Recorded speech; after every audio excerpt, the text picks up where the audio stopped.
Par rapport aux droits des femmes et des filles, spécifiquement le mariage des enfants, nous savons que le mariage des enfants est un mariage qui est fait avant l'âge de 18 ans. Ça touche les deux sexes, à savoir les garçons et les filles, mais les filles sont les personnes qui sont les plus vulnérables, qui sont les plus touchées. Et au Sénégal, nous voyons que 33% des filles ont été mariées avant l'âge de 18 ans. C'est un chiffre énorme, très énorme pour un pays qui est en voie de développement. Parce que si nous avons plus de la moitié de la population qui est représentée par des femmes et des filles, et que cette moitié, plus de la moitié de la population, 33% est mariée, il y aura un problème de développement. Parce que si les filles sont mariées avant l'âge de 18 ans, elles ne vont pas forcément continuer leurs études, elles ne vont pas forcément avoir un travail bien rémunéré ou également avoir la capacité même de tenir un foyer en étant enfant.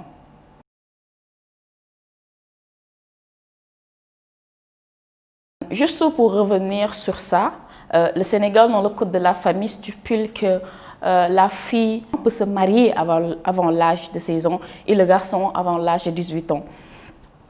Et nous voyons une inégalité même dans ce code de la famille parce que les filles et les garçons ont les mêmes droits dans notre pays et que si ces filles et ces garçons qui ont les mêmes droits n'ont pas les mêmes opportunités d'études, les mêmes opportunités d'emploi ou bien même les mêmes opportunités dans notre environnement juridique, ça va poser problème sur notre développement et que également ça va poser problème sur ce que nous voulons, c'est-à-dire avoir l'Afrique que nous voulons avec l'Union africaine, atteindre le dividende démographique ou même les objectifs du développement durable, parce que tous ces agendas internationaux, on peut les atteindre si seulement les filles et les garçons sont dans de bonnes conditions. Parce que dans le protocole de Maputo, en son article 6, qui stipule que l'âge légal du mariage pour les filles est de 18 ans et que si nous venons dans notre pays, l'âge légal pour les filles est de 16 ans, il y a une incohérence. Parce que nous avons ratifié le protocole de Maputo et nous voyons qu'il y a une incohérence et que l'État doit harmoniser nos textes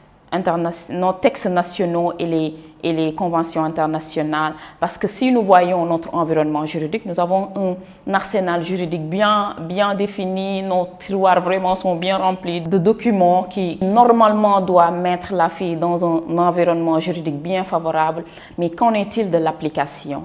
Parce que dans notre société, la fille doit être mariée, c'est ce qui est la norme, mais pourquoi devons-nous marier les filles avant l'âge de 18 ans? Peut-être des fois, peut-être que la fille est active sexuellement, elle a une vie active précoce, ou bien les parents ont peur que la fille puisse perdre sa virginité, ou bien même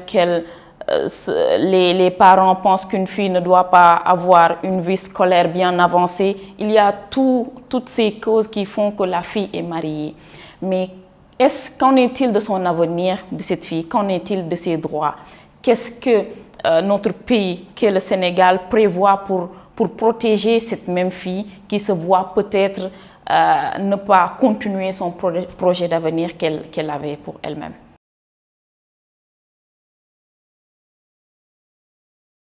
Il faut qu'on puisse suivre les engagements pris par nos États pour qu'on puisse respecter les droits des femmes et des filles pour qu'elles puissent être dans un environnement favorable pour étudier, pour avoir un travail décent.